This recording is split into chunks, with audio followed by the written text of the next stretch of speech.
Hey everybody, welcome back to my shop. Today we're going to be working on part one of this custom curio build. This is going to be a two-part series. These are the base cabinets. I built these first, and these are paint grade, so they're made out of solid poplar and 3/4 inch birch. 1/4 inch birch for the center panels, shaker style doors. They have adjustable shelves in each side. They have concealed Euro style cabinet hinges. So we're going to be doing a lot of different techniques, a lot of woodworking today. The doors are joined by dominoes, grooves made on the table saw. So it also is raised up off the floor in the front. So you can see we have the legs joined together. Everything is seamless. This is two separate units because if I made it as one big unit, then we'd never get it in the house. I'm not painting it in this video because this is going to be part one. The second part is going to have an upper case unit, and those doors are going to be shaker style also, but the center panel is going to be made of glass. So we're going to do that in a separate video because this video is getting kind of long. So let's get started on this build right now.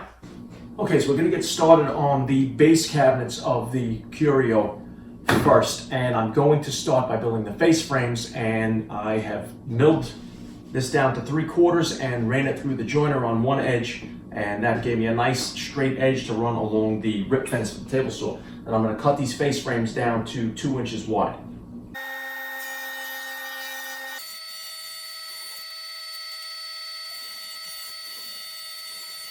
Okay, I need 4 styles, and they all need to be the exact same length, which is 23 1/4, and because we're going for a total height of 24 from the ground up to the base cabinet. And the 23 1/4 will allow for a 3/4 inch top across both pieces so that the top of the curio can sit on it. So I set up a stop block on my miter saw fence at 23 1/4, and I'm just going to lift it out of the way temporarily because what I need to do is I need to cut a straight edge first. You have a nice square 90-degree edge here. Then I can't slide it down from this side because I don't have enough room because my wall is pretty close to the miter saw station over here. So I'm going to cut a square 90-degree corner, and then I'm going to flip it over, and then I'm going to hit the stop block, and then I'll cut all 4 pieces.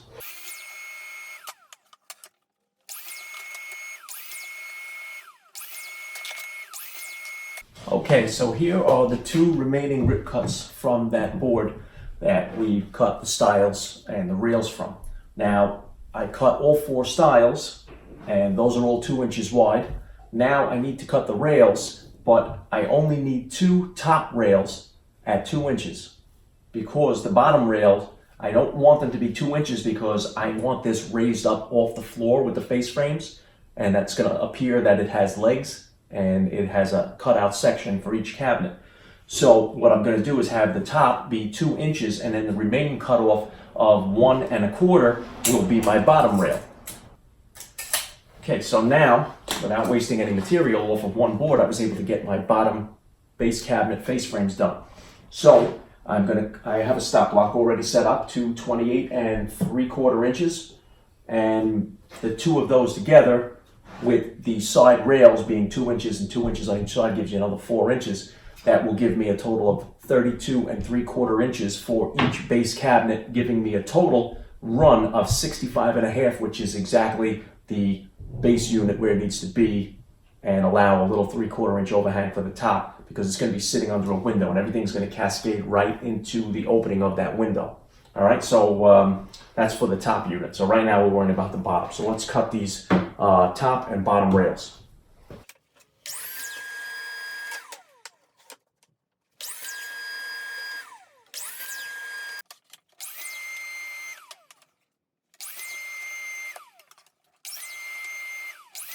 So the total I was shooting for was 65 1/2. So this is not clamped tight, but okay, right there. 65 1/2, straight on the mark. It's exactly where we need to be. So I know that all the cuts were precise, and now I can join these together, and I'm going to use dominoes to do that. Now to get this exactly right, I'm going to use a spacer on the bottom. That's 1 1/2 inches wide. I'm going to flush it up to the bottom of the style.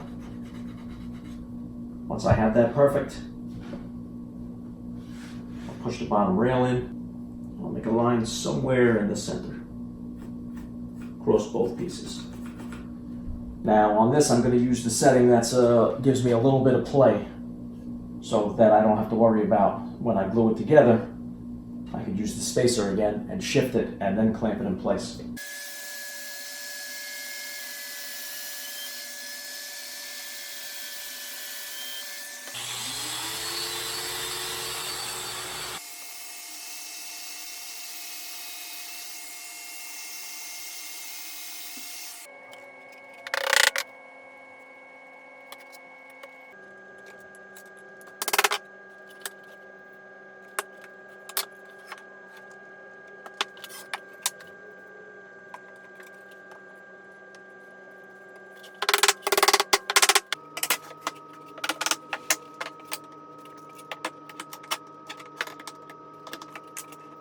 Now over at the table saw, I'm going to cut the side panels to size and also run a 1/4 inch groove for the back panel.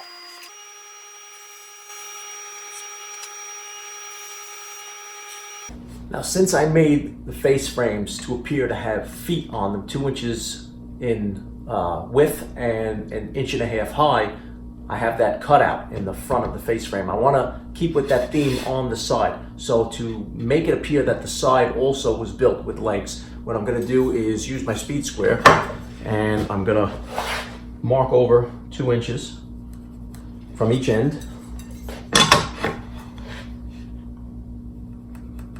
That'll signify the width of the legs. Then I need to go up 1.5 inches. Just right there. Then I'll hit my mark and connect it.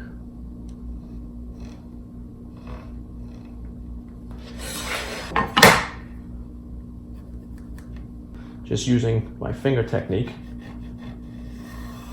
draw that line and connect it.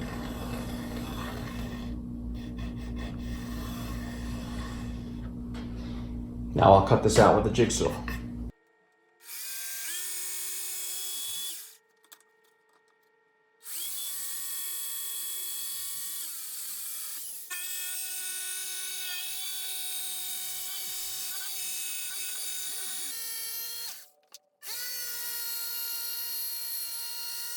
Now I'll connect a straight edge right along that line because I stayed away from the line with the jigsaw blade so that I can flush it up with a straight edge and a flush trim router bit to make it nice and clean.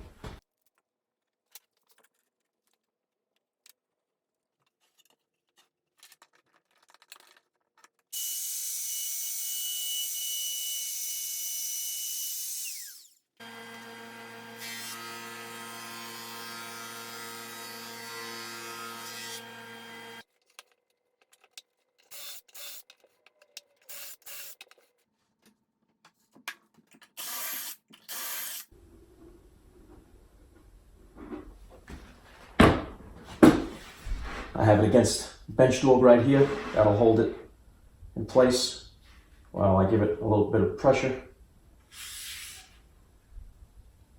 I'm also going to use my combination square to set it perfect to where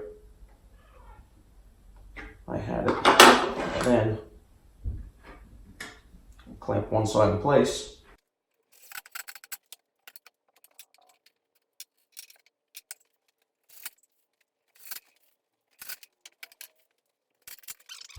Now I'll flip the case around, and before I install the other side, I'm going to install the top front stretcher. And I'm going to put doge at the end of the table. That'll be for me to butt up against it. Just give me something to purchase on.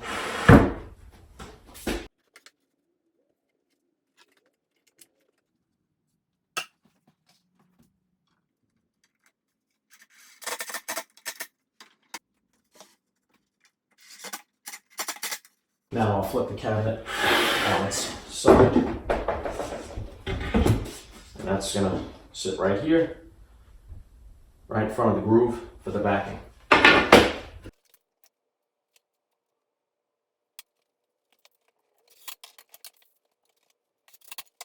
Now I flip the cabinet over on its face.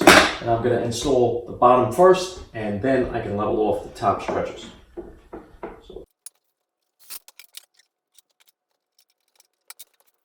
Okay, top stretchers on, got your side, got your bottom.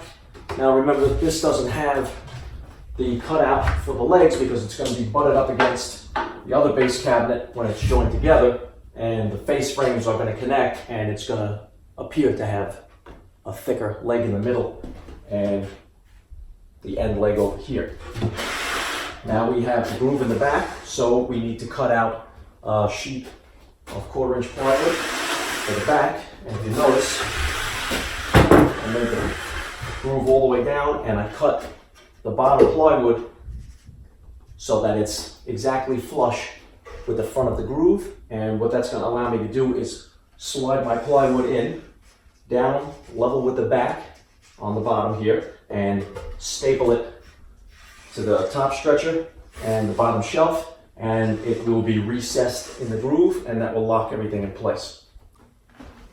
Okay, so what I've done here is cut the backs from 1/4 inch plywood. That's going to make it real rigid and keep it square. But I also marked exactly where the center of the bottom shelf is, or the bottom of the cabinet. And once I slide this in, I'm going to staple it to the back of that. So once I get it in, I'm going to use these 2 reference marks and then just use any straight edge to connect them and draw a line across that back, and that'll be the area where I need to staple across. Just makes it easier so you don't miss, because it's not centered or level with the bottom. So we need to make sure we hit our mark. Now on the top, it's going to be completely flush. We know that from the top, we go about 3/8 down, and we're going to have the center of the piece of plywood that we need to staple it to. Okay, so I'm going to turn the cabinet up on its way it's supposed to be, right side up. I'm going to use just a dab of glue in the grooves and just a tiny bit on the pieces here to keep it in place. Now, plywood's not going to expand and contract, so there'll be no issues. Here is the 1/4 inch back. Just put that up for 1 second, get it out of the way.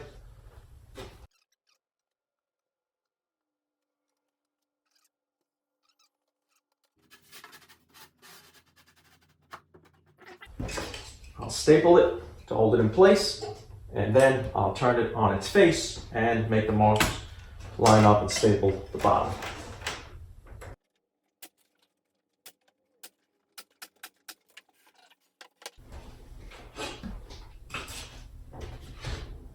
Now we'll take straight edge, any straight edge will work. Connect those lines.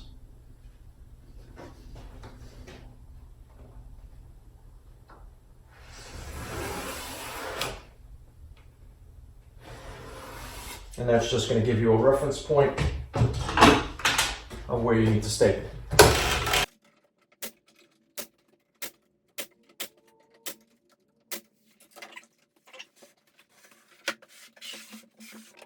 Now I'll apply some glue to the front of the cabinet, and we're going to install the face frame.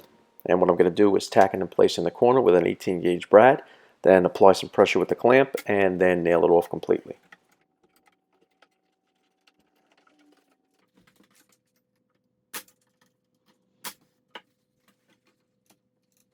Now we're going to start working on making the doors. We're going to do a shaker style frame and panel door.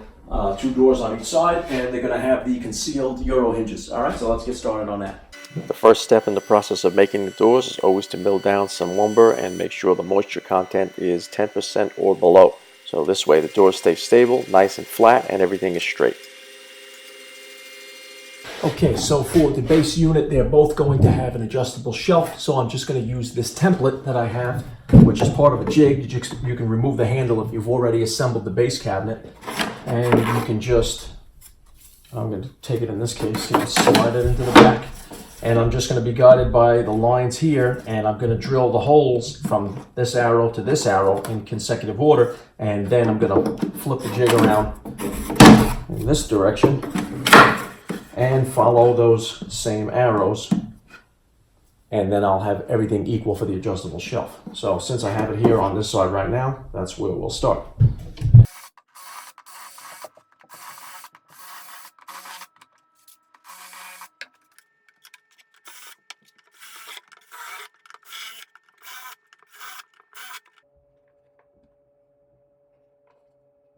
Over at the miter saw, I'll cut all the door parts to length. That's the stiles and the rails, and then I'll go over to the table saw and rip them all to width.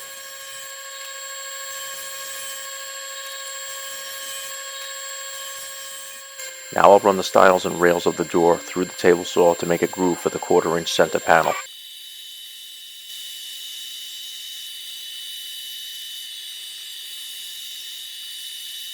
Okay guys, so I've cut my 1/4-inch panels to fit, and since I made a 1/2 inch groove on both the stiles and the rails, I just added an inch to the inside dimension for it to slide inside that groove. Do a quick dry fit. I'm going to make sure I have all my check marks so that I know that I have all the faces facing out that I want. And I'm going to take plywood and we're going to drop it in.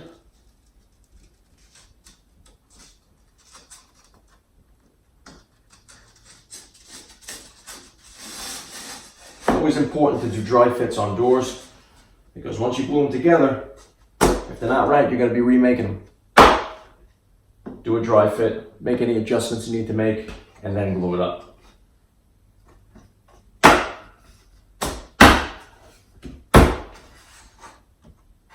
Okay, that's the exact fit that I'm looking for.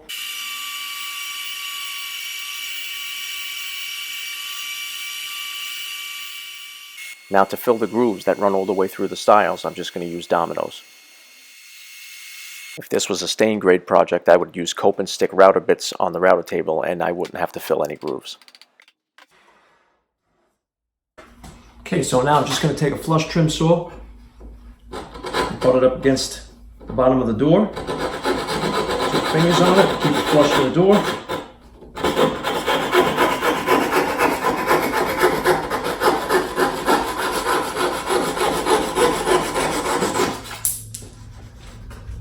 That's it. Now, not only do you have a filler, but you also have a spline giving it a little more strength. So I'm just going to do this to the rest of the doors. You can see they come off fast enough. I'll hit it with just a little bit of sandpaper and everything will be perfect. And that's it. We'll be ready to start installing the hinges and dry fitting these on the base cabinets. Now, I'm using a jig to install these hinges, but you can also use the drill press. You just have to measure and mark everything out perfectly.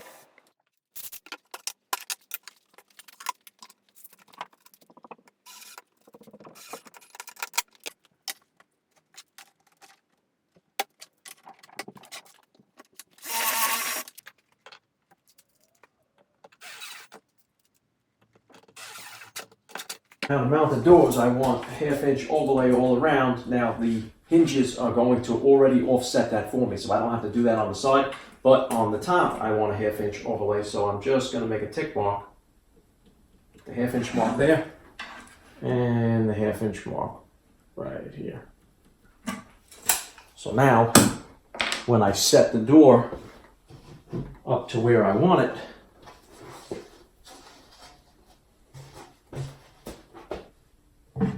I'm going to try to keep the height of the door as close as I can to that mark right there. So once I get it set to just about the height where I want it, and I have a little piece of painter's tape on the drill bit, and that's going to stop me from going any further than I want to, drilling this hole.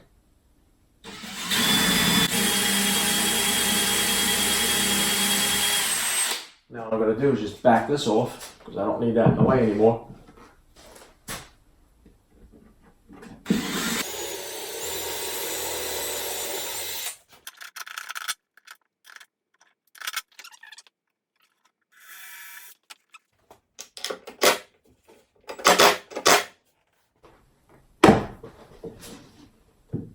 Okay, now there's adjustments here on these hinges. So I'm going to make the adjustments first before I start to plane anything down. They're hitting more here at the bottom than at the top. Okay, so you can see the reveal here at the top, just slightly more open than the bottom. So we'll look at the instructions for which hinge, which screw on the hinge moves it in which direction. So I want to move the bottom out on each one just very slightly because I still want to maintain the evenness from top to bottom. So I'm going to move this one out because I can see here that I have less distance from the end of the stile of the door to the end of the stile on the face frame. So we're going to move that one out first and see if we can even up the gap that way. So if I leave it like this, not only is the gap uneven, but like I anticipated, they hit a little bit. So let's open it up. And on this particular hinge, the screw in the front here will move the door in or out. So we're going to move it a little bit that way. And see, now we went too far, we got to go the other way. So let's back it off. Let's try it again. Okay, so we're getting better. So now that I have a nice gap there on the bottom, I still have a little bit on the top, so just a little bit more. Okay, now I want to move the top in slightly, and I'm going to do that on this side right here. Let me move the bottom out here a little bit.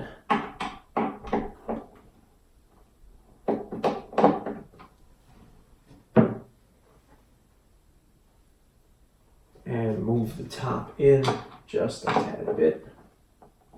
Slight adjustments make all the difference here. Now we have a uniform gap and the doors are completely level on the top and they both open together freely and we have a perfect reveal. Let me get you around the front here so you can see. The reveal from top to bottom is perfect.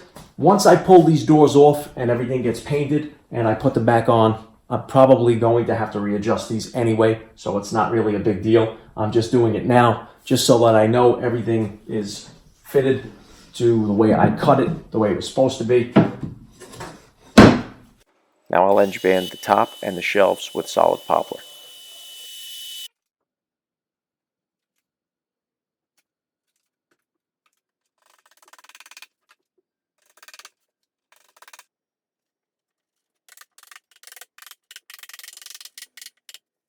You can see that I already have the left side shelf in on the adjustable shelf pins. Now, I just want to give you a close-up of what I did here. I made a little lip. So this is 1-inch edge banding, solid poplar on top of the 3/4 ply. And that little lip helps it to sit and get hooked right on those shelf pins. So we'll just put this in here like this. Bring it up, drop it down on the pins, and then we can push it back, and now the pins are exactly sitting right up against the back of that lip. Okay guys, well that's it for this project. I hope you guys got something out of it. Hope you learned some new techniques or some techniques that you want to try, you weren't sure about. Maybe you got something out of that. I hope you enjoyed the build, and in the second part we're going to be, like I said in the beginning of the video, we're going to be building the upper unit with the glass shaker style door center panels. Those are going to have solid shelves in there, and the hardware and the painting and everything is going to be done last. So after I finish that upper half in the second part of the video, we'll paint it in there as well. And I'm going to be spraying it through my Graco sprayer, which makes it a heck of a lot easier. All right guys, so I hope you guys enjoyed it. Don't forget to join me next time in the shop. And don't forget to hit that subscribe button, hit the like button if you like the video, give it a thumbs up, and hit that little picture of a notification bell. That'll notify you every time I upload a video. And I will see you guys next time in part 2. Don't forget to subscribe.